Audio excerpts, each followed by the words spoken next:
Welcome to the Catholic Foodie Show. I'm Jeff Young, your host, the Catholic Foodie. So glad that you could join me today. Got an exciting show lined up for you, despite the fact that we have incredibly bad weather today. We have had some really rough weather the last few weeks in New Orleans and really in spread out throughout South Louisiana. We have a system that has moved through. Matter of fact, up in North Louisiana, we consider this up north, Shreveport, they have had, it's terrible. The flooding, the rain, the flooding that's going on up there, they're calling it the 100-year flood. Hasn't been this bad in 100 years. And it's a lot of destruction, a lot of devastation, and that system kind of moved to the east and was over us last night and is kind of with us still today. We have a lot of rain coming our way. And the thing about New Orleans, really all of South Louisiana, if you think about it, with all the water that we have down here, a lot of these rivers, the rainwater, it rains up north, and what happens? It all flows down. It all flows down those rivers and into the Gulf of Mexico. And so we tend to get a lot, even when it doesn't rain here.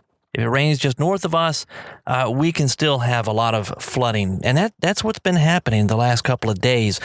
So we are anticipating quite a weekend. Matter of fact, one of the big events that we have here every year is called the Abbey Youth Fest. That is, it's been canceled. It has been canceled. It's supposed to be tomorrow. March 12th, or is it March 13th? What is today? I get so confused sometimes. I forget what the date is. Today is the 11th, so I was right. The 12th, March 12th, it was supposed to be tomorrow. Now, that Abbey Youth Fest is an event. It's been, I think, going on for 16 years now. A friend of mine here in New Orleans started that event. Now, you have to keep in mind, this is where I graduated, right? I studied there. As my last stint in the seminary was at St. Joseph Seminary College, which is on the grounds of St. Joseph Abbey. It is a Benedictine monastery here in the Archdiocese of New Orleans. And I love the place. I love the place. I still go to Mass there frequently. My kids, my wife and kids can go more often than I do for daily Mass, but we love to go and spend time at the Abbey. And every year, this event, they have national speakers. Jim Caviezel has spoken in the past. They have music groups, well-known, nationally known bands that have come and provided music for the event. They have priests who travel from all over. They have teenagers from all over. 4,000 plus people at this event every year. And for the first time in 16 years, they've had to cancel it because of the weather. So it's unfortunate. It's unfortunate, especially on the heels of another event that I know my teens in particular were very excited about. That event was the March for Life, which took place in Washington, D.C. just about, I guess, a month and a half ago.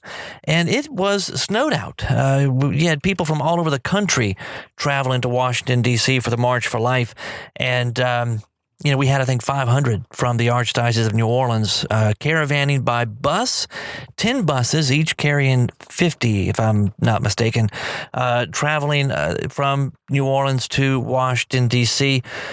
We had that storm that came through, that, again, a historic storm came through, and the roads were frozen. They had so many different problems, and, there's some folks stayed.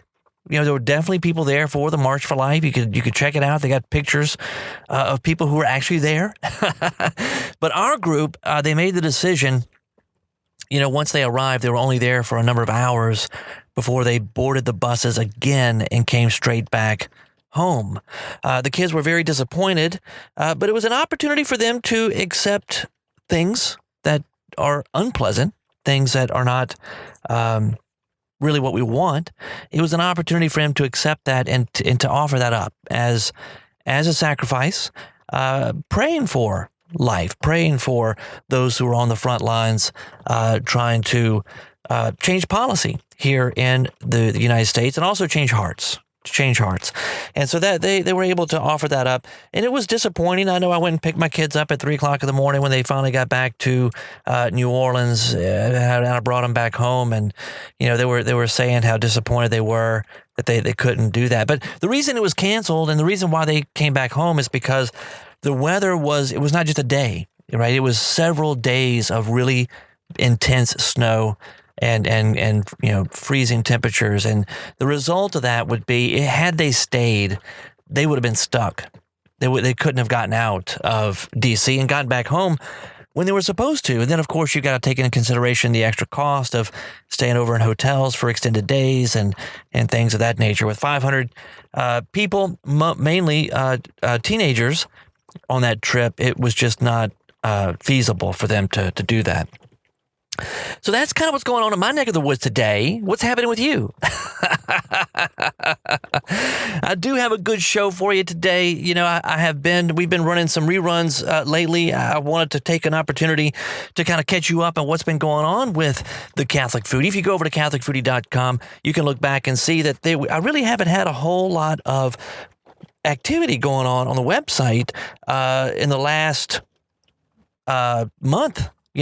Since we are in Lent, we're in the 4th week of Lent, and I really haven't had anything go on the website since Mardi Gras. And why is that? I wanted to kind of catch you up on what is happening here at the headquarters of the Catholic Foodie, CatholicFoodie.com. What's happening in my kitchen, right? Well, it's Lent. It's Lent, and I do a lot as far as creating content, the radio shows, the blogging, the work that I do for clients. Just got a lot that's going on typically, and Lent came around. Mardi Gras season was really kind of hectic. A lot of changes going on with my, we have a new baby, first of all, right? We have a new baby who is 9 months old as of yesterday, but also just in my work and what I do, a lot of changes going on. And so I just needed, I think, a little break. And I have been trying very hard to spend extra time this Lent in prayer, just quiet time with God. Nothing special. I mean, it is special. It's time with God, but nothing, extraordinary, I guess you'd say. Just quiet. Just trying to be quiet. And in a world today that's just so hectic with, smartphones that never leave our sides and constant distraction, I am really, really loving just spending quiet time with God. It is such a blessing to do that on a daily basis. I'm also trying to spend a little bit more time with my family. This is a constant challenge. It is. It's a constant challenge. I've been reflecting recently on just how things change over time, right? I started doing the Catholic Foodie back in 2008, October 2008. So it's been 8 years, or almost 8 years now, that I've been doing this Catholic Foodie thing, the podcast, the radio, and the blog. And things have changed. Things have changed. Part of the genius, I guess, behind the Catholic Foodie was that I was simply sharing what I knew. And sharing what I did, a lot of the cooking, a lot of the recipes were things that I was sharing. It was easy for me to share. It was doable for me because I'm cooking this at home, right? So I'm writing down the recipes, I'm taking the pictures, I'm sharing it online. Any of the thoughts, any of the reflections on family meals and how we do it and what we do, all of that was easy to do because it was what we were doing. I wasn't making stuff up, I was this is what I did. And I'm just trying to share and to encourage folks to get around the table, to get back in the kitchen, to cook at home, to get around the table, to spend that time around the table with family and with friends. But you know what? My kids at the time were 7, 8, 9, 6, 7, 8, 6, 7, and 8, I believe. And now they're 14, 15, and 16. And if you have teenagers, things change, right? Life gets a little more hectic. Schedules get to be more hectic. I don't care if you're homeschooling or if you have kids who are in a Catholic school or public school, it doesn't matter. Teenagers equal a hectic schedule, right? Crazy schedule. They're always involved in activities, want to do things with their friends. All this is good stuff. It just makes it very, very difficult to do what I set out 8 years ago to encourage people to do, right? Which is to get back in the kitchen, to gather around the table.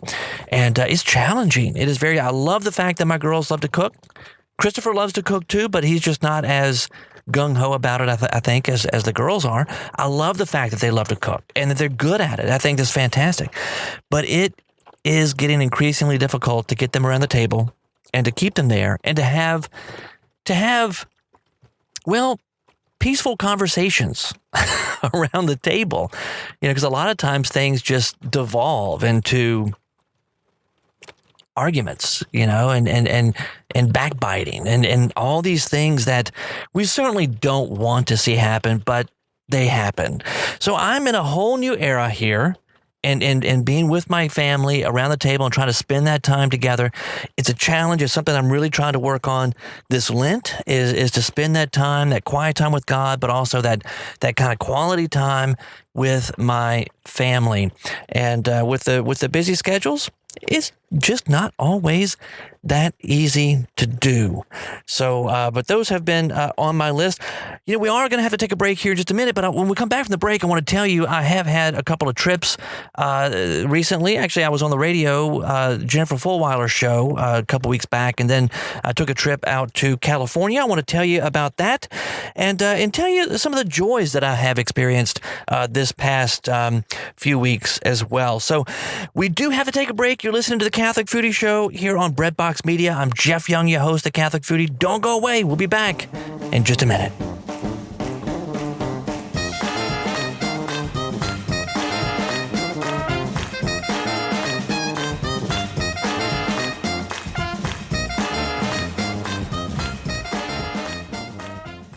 Welcome back to the Catholic Foodie Show. I'm Jeff Young, your host, the Catholic Foodie.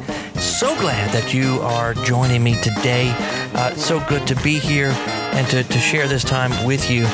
As I was mentioning before the break that just trying to enter into Lent, to enter into this time of quiet reflection with God, of spending time daily in prayer. And that's one of the reasons why I haven't really produced a whole lot of content over at CatholicFoodie.com. And you haven't heard anything new from me in the last few weeks. But I've also had a lot of other things going on. I wanted to share some of that with you today because a lot of it is just really joy-filled stuff. And I want to share that with you. I guess it was a couple of weeks ago, I was on the Jennifer Fulwiler Show, and that's on Sirius XM. And I've always admired Jen Fulwiler. I mean, I've read her books. I love what she produces on her blog. And then I guess it was about a year ago. I could be off on the time there. About a year ago, she was invited by Sirius XM, the Catholic channel on Sirius XM, to have a radio show there with them, a daily show. And she was actually, I didn't actually talk to her when I was on the show. It was Hallie Lord was guest hosting for a week. For a whole week, she guest hosted while Jen was traveling. But I love that show. I really enjoy listening to it, and I love the opportunity that I had to join them. We talked about, Hallie and I talked about the Catholic Foodie. We talked about the book, Around the Table with the Catholic Foodie, the book that I have that's out. You can learn more about it at CatholicFoodie.com or over on Amazon or Liguori. Liguori's the publisher, Liguori.org, or any place where good Catholic books are sold. You can find that. We also talked about kind of how the Catholic Foodie came about Lent, some recipe ideas, thoughts for Lenten menus. It was just a really good conversation. So I had a lot of fun doing that. We talked about the trip to the Holy Land back in 2014, the Food Meets Faith pilgrimage to the Holy Land and what that was like. And just such a joy to be on the show and to talk with Hallie. And I had to giggle. I got so tickled after the fact. Sometimes if I don't write things down, then, I can forget. And that happens. And that's one of the reasons that I do have a website is so that I won't forget so much stuff, right? I write it down for you, but I write it down for myself too, because I can't tell you how many times I go into the kitchen and there's something I want to cook. I'm thinking, oh my goodness, how do I do this again? It's been a few months. How do I do this again? And what do? I go to CatholicFoodie.com because I know it's there. And all I got to do is refresh my memory on how that works. So really neat to be able to do that, to share recipes, to share ideas, to share thoughts with you, stories with you on the website, but it's also there for me too, because I forget.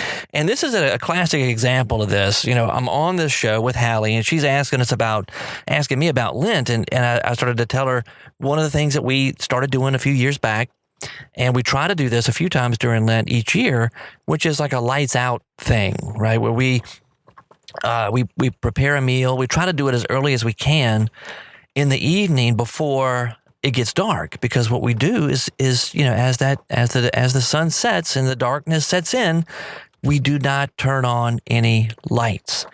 We can light candles, but there's no electronic devices. There are no flashlights. It's just candlelight, period.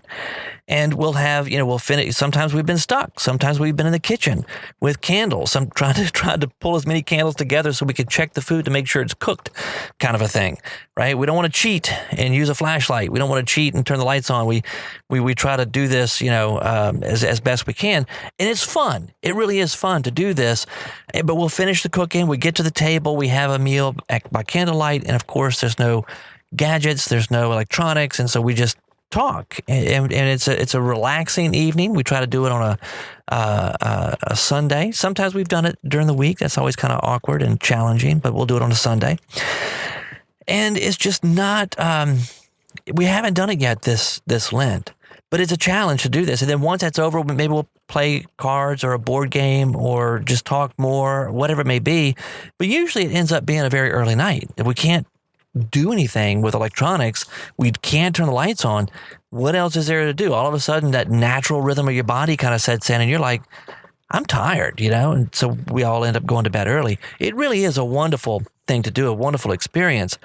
So I'm telling Hallie about this and how we do this, and it was only after the fact, like a couple of days later, because we did get the podcast version of that interview. My wife was able to hear it a couple of days later, and she started laughing, and she says, Jeff, do you know, I got that idea about the lights out thing. I got that idea from Jen Fulwiler. I was like, what? Really?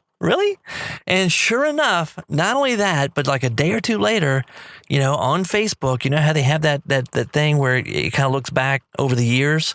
It kind of memories. You have memories from years ago on that day. Sure enough, it was like 2 or 3 years ago. These ideas from Jen Fulwiler, and we're talking about it on Facebook, and it all starts popping up in our memories. So here I am on Jen's show, educating them on something that is really Jen's idea. I just got the biggest kick out of that. I thought that was a lot of fun. So if you have iTunes, you can go to iTunes, I think, and I believe that one is available on iTunes. They do podcast some of those episodes or some of those shows of the Jennifer Fulwiler Show. You can find it there. Or if you are a subscriber to Sirius XM, you probably can go back and listen to that show from, I think it's about a week ago, 2 weeks ago. I don't recall the date. But it was the week before I flew out to Orange County. And I do want to share this with you. What a joy. What an exciting trip that was for me. This was the same weekend as the Religious Education Congress in Anaheim, California, the big Congress. It's an annual thing out there. I think this was the 60th year. They had 34,000 people there. I mean, it's huge. People from all over the country show up at this Congress every year, and a pretty big deal, and it was a joy for me to be there. Now, I flew out. My whole point of going is that I had a speaking engagement on that Friday. Right on that Friday. So I flew out on Thursday, and I was privileged. I was blessed to speak to the faculty and staff of Mater Dei High School in Orange County, right there in Santa Ana in Costa Mesa. And it was just such a pleasure. I'm a former teacher. I spent about 17 years teaching high school, doing youth ministry, working with kids, working with teens. I think about 17 years total I spent doing that. I think 9 of those years was in the classroom. We're in the classroom. So I love teachers. I love education and schools. And so it was just a joy for me to be out there with them, to spend the day with them. And I spoke twice, once in the morning, kind of giving an overview of the role that food plays in our lives today, or can play in our lives today, based on the role that food plays in Scripture. The importance of meals and what meals mean. Trying to get a kind of a bigger, almost sacramental view of what meals are all about from Scripture, right? From Genesis to Revelation. This is kind of the whole heart of what the Catholic Foodie is all about. From the very beginning, what I saw is something like a theology of the body for foodies is what it was all about. And so just as a means of something that, as I told them, something that we know innately. We know this in our bones. We know how important food is. We know how important shared meals are. But a lot of times in our busy world today, it kind of goes over our heads. We miss it, right? We know this in our bones, but we don't necessarily articulate it. So my job for the day was to basically hold a big old spotlight on food in Scripture and meals in Scripture, and to talk about what that means for us today.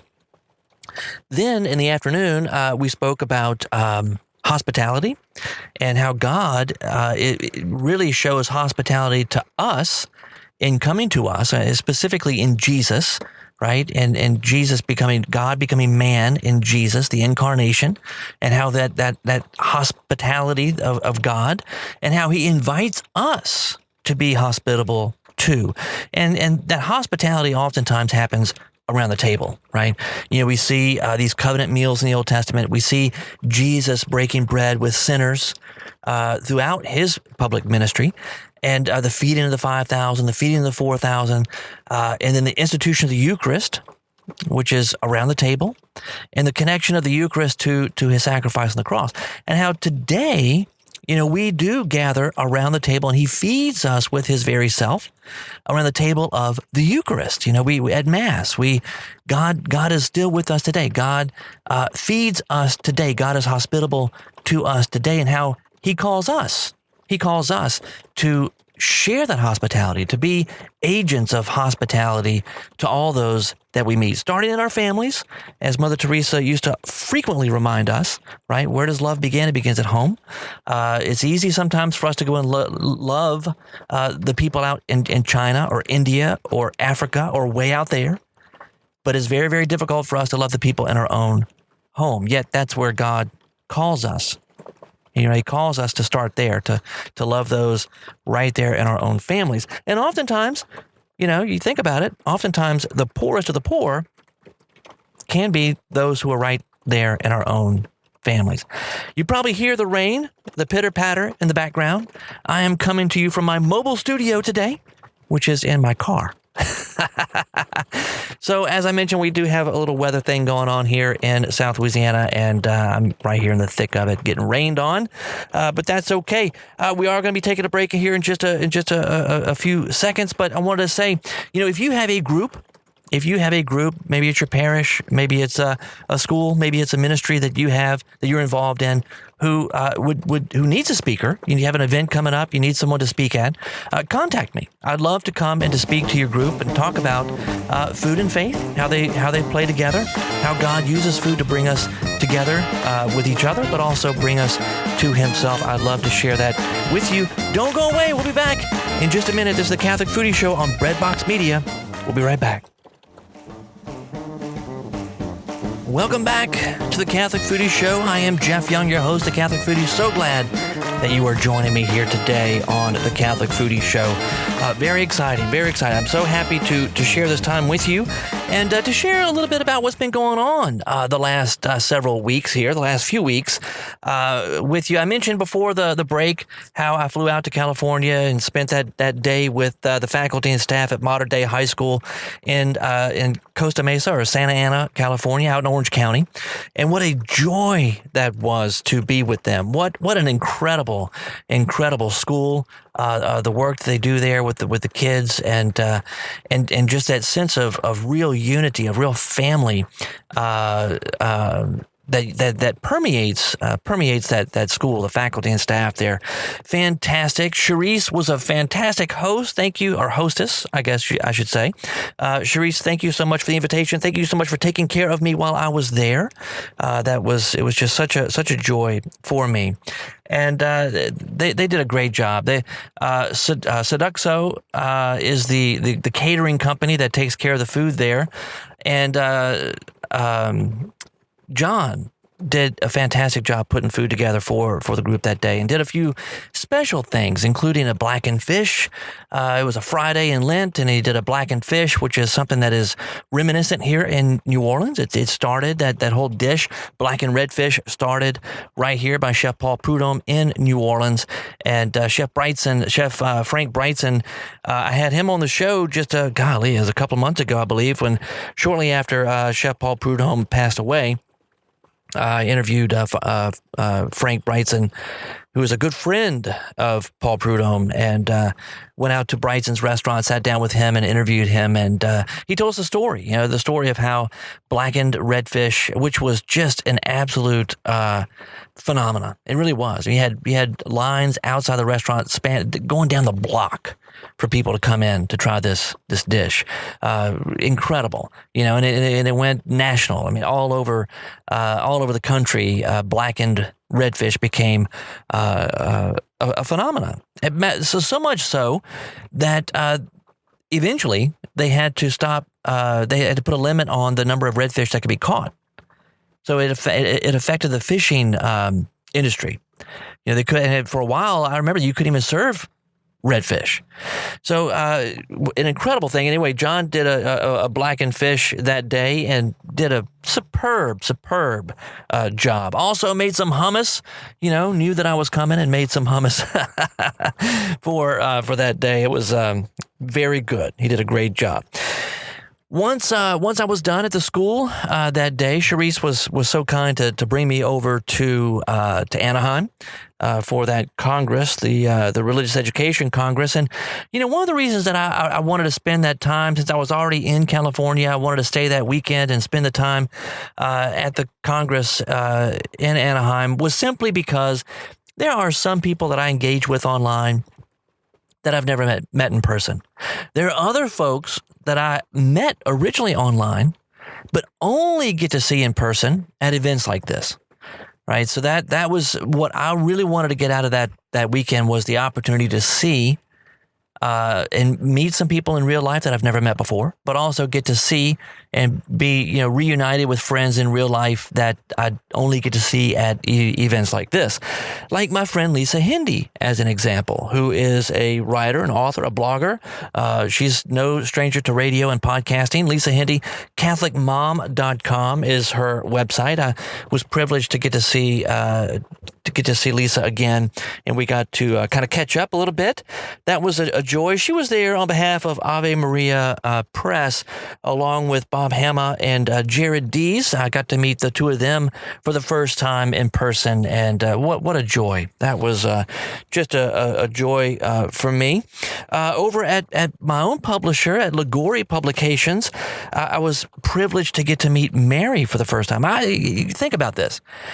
In working and putting that book together, it was 6 months of intense work of writing, of recipe testing, of photography, all of that. And some of those recipes I had to test 2, 3, 4 times, right? Just to make sure I had it right, because I'm a stickler about things like that. If I'm going to do a recipe, I want it to be that you could pick it up, even if you aren't that confident in the kitchen, and I'm giving you every little piece of information I can that's going to make it easy for you to make that recipe.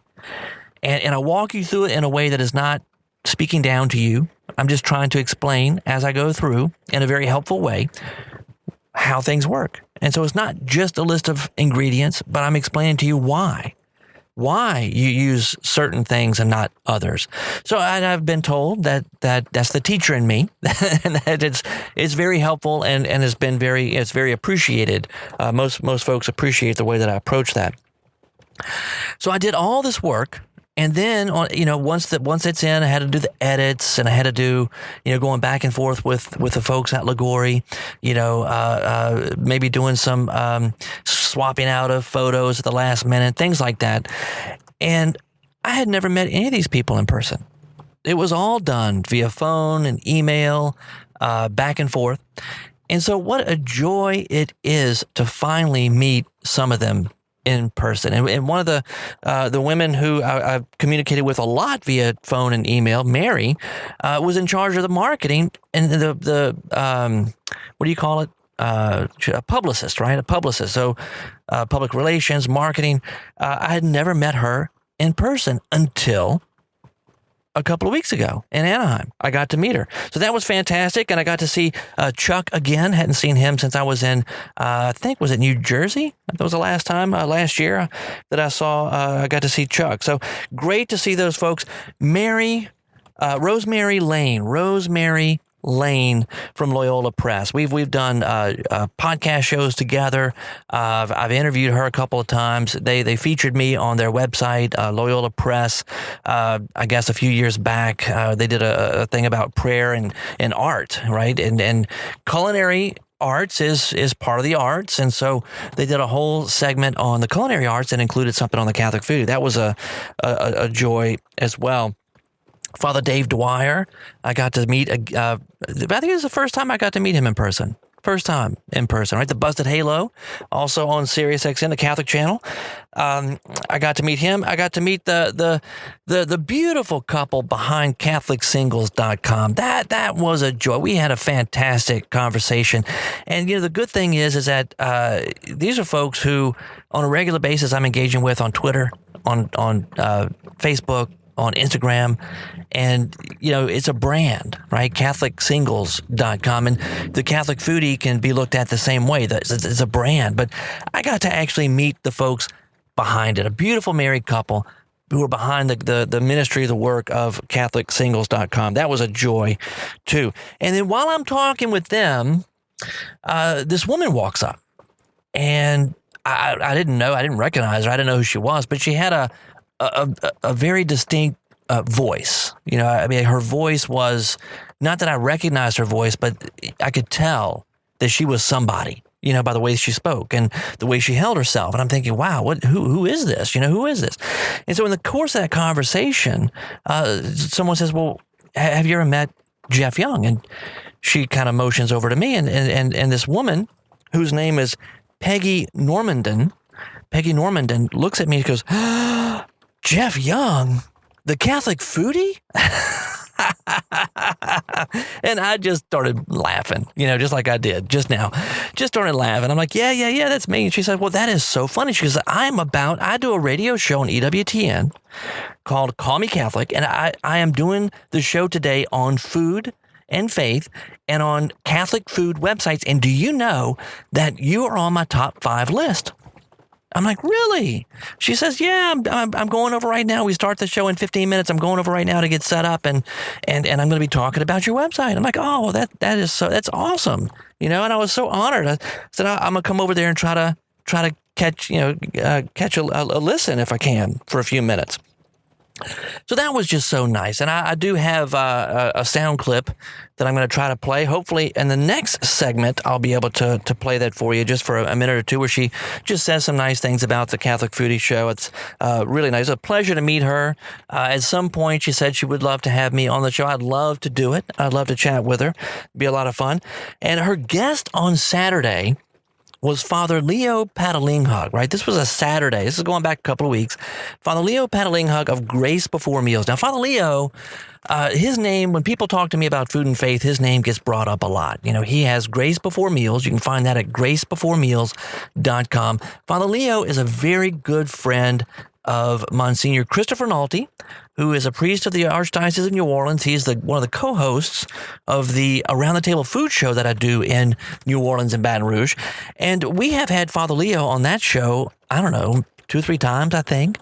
Father Leo knows, we know about each other. We've communicated via social media and email and things like that, but we never met in person. And guess what?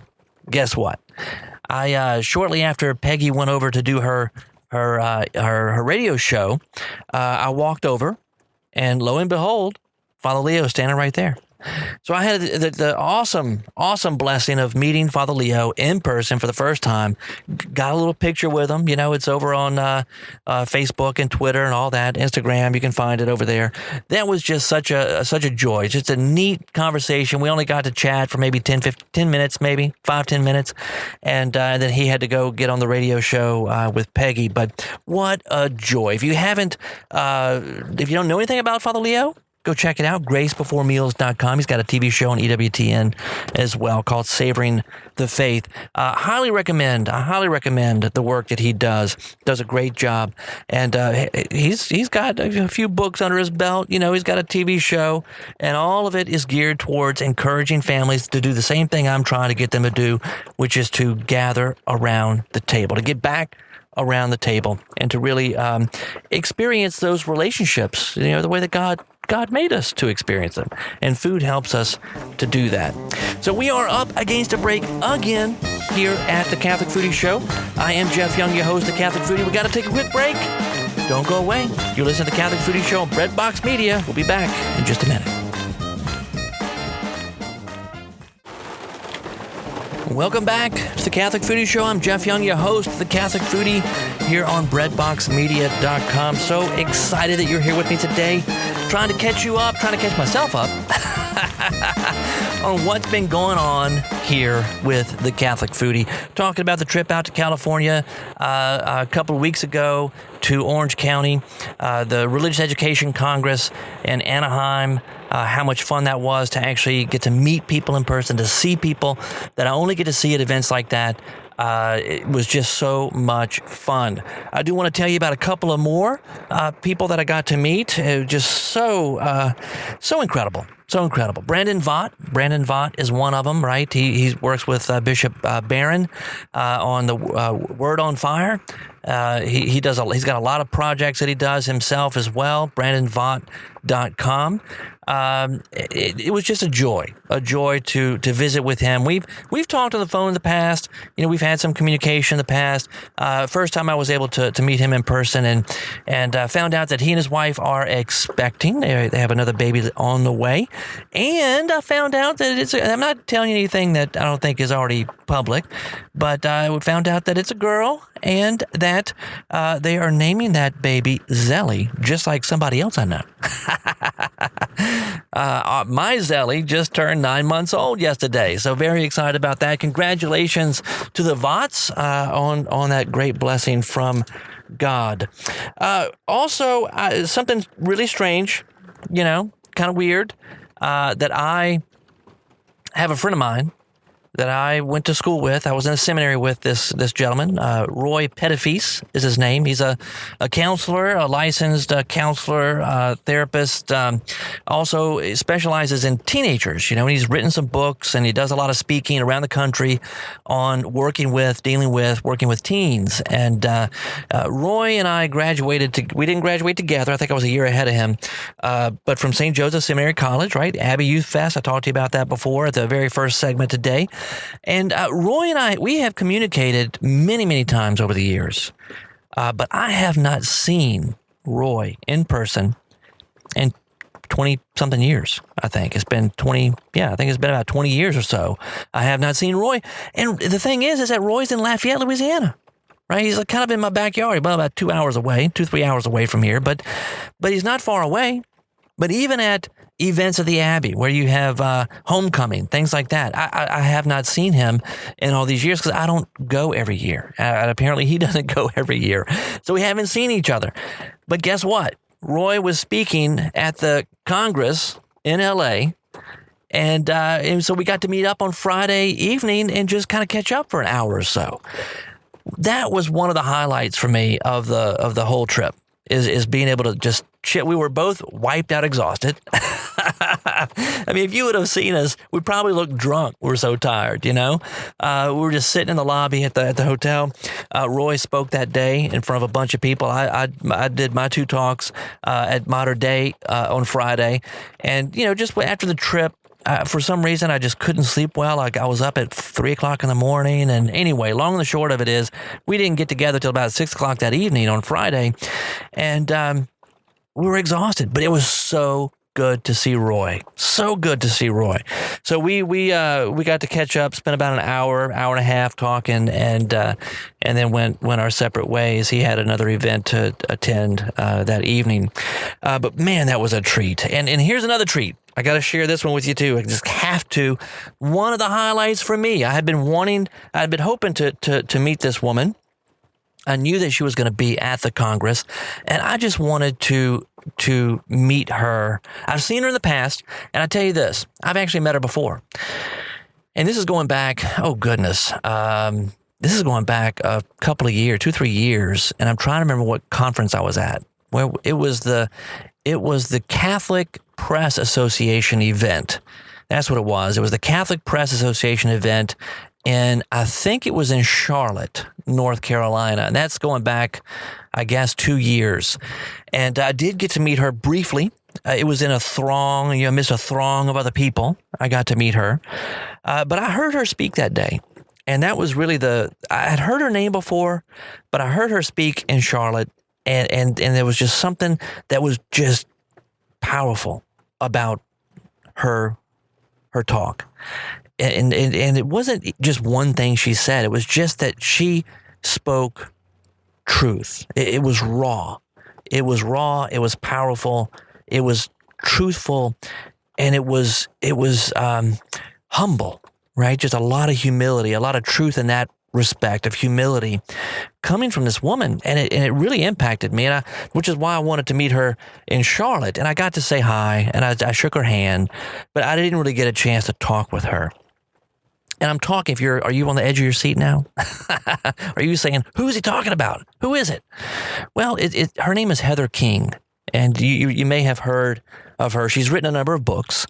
Heather King she lives out in LA. She's one of the suburbs, one of the areas out there around LA. I think Koreatown is where she lives. But Heather King, she does a lot. I mean, a lot of folks know the name because of the Magnificat, the little prayer booklet that's got morning, evening prayer, mass readings, that kind of thing. It's a subscription that you can subscribe to. The Magnificat missalette type book also has daily reflections. And Heather is a regular contributor. She writes for them and has been doing so for a couple of years now, I believe. And she's also written a number of books. And I have heard her. I've heard her speak on writing. I've heard recordings of her speak on really the life and the work of a writer, of a Catholic writer, of as a ministry, what that is like. And she's got a powerful story. I think she was an alcoholic for 20-something, an active alcoholic for 20-something years. She writes about that in one of her books. I believe the title of that is Parched. She is the one who wrote one of her recent books, I think in the last couple of years, was called Shirt of Flame, right? My Year with Saint Therese of Lisieux. And I just finished reading that book right before I went to the Congress. I love St. Therese, always have. My family, we have a strong devotion to St. Therese. And of course, we named our 9-month-old daughter after St. Therese's mama, Zélie, right? Louis and Zélie, or Zélie in French. Martin are the first married couple to be canonized in history, canonized together in history. And so that whole family, the Martin family is they really, there's something about them. All right. And they play an important role in our family here. So I read that book. She's also written another one. I think the most recent one is called Stumble, which I have. I'm about halfway through. So I love this woman. I love the work that she does. I love her writing. I love the fact that she is so raw and so humble and truthful in what she writes about the good and the bad and the ugly about the spiritual life and about prayer and the call to love. It reminds me a lot of Mother Teresa. Mother Teresa of Calcutta is someone who, on the one hand, is easy to idolize. You could put her on a pedestal and say, oh, she gave it all, man. She gave it all. She served Jesus and the poorest of the poor. She wasn't afraid to speak her mind in front of the President of the United States and world leaders. She wasn't afraid of getting her hands dirty. We could do all that. But to know the real, what her real experience was, the darkness that she went through, the challenges that she went through to make that decision to love on a daily basis, it opens it up in a whole new way. And it's the same thing here. Heather's kind of given us a sneak peek into her journey, her memoirs, covering different aspects of her life. And some of it, like Parched, is prior to her conversion experience, prior to her, walking with the Lord. And then more recently, the Shirt of Flame and Stumble. She has a book, I believe, called Redeemed. I haven't gotten into that one yet, but I really just wanted to meet her and because her story resonates with me. It resonates with me. So I had a chance. I ran into her. I wanted to go to one of her talks. I didn't make it in time because I got into conversation and got sidetracked, but I ended up bumping into her in the hallway, and we sat there and talked for 10 minutes, and it was just such a joy. I know she's working on a book. Her next book is going to be about food and faith. Can you believe it? Oh my goodness. So exciting. So the two of us exchanged information, and we do plan on talking sometime soon about her next book and what's going to be going on with that. And I hope to have her here on the show so that you can hear, too, this story of what she will be working on when it comes to food and faith. So that's Heather King. Very excited about that. So as we close out the show today, perhaps we can just look forward, see what's going to be coming down the pike. I do have an interview coming up with Dr. Paul Thigpen, and that will be coming up next week. Dr. Thigpen has written a number of books, and one of them is on spiritual warfare, and some of it's kind of like unnerving, right? Maybe a little scary. Like, what is this all about? Why do we need to talk about the devil? One of them is about spiritual warfare. It's a manual of spiritual warfare, full of prayers, wisdom from the saints, things like that. And I'll tell you why it's important. It's important because the Christian life isn't all a bed of roses.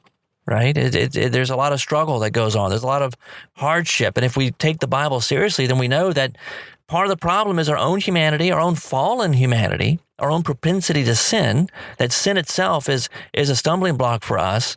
But in addition to that there are evil spirits in the world, and their whole job is to sidetrack us, is to get us off the road to God and to distract us in that way. And so we're going to talk to Dr. Paul Thigpen. He's got one of his books out right now, is about saints who fought the enemy, saints who battled Satan. And so he wants to talk with us, especially during this time of Lent. We're talking about this whole desert experience that we go through every year during Lent.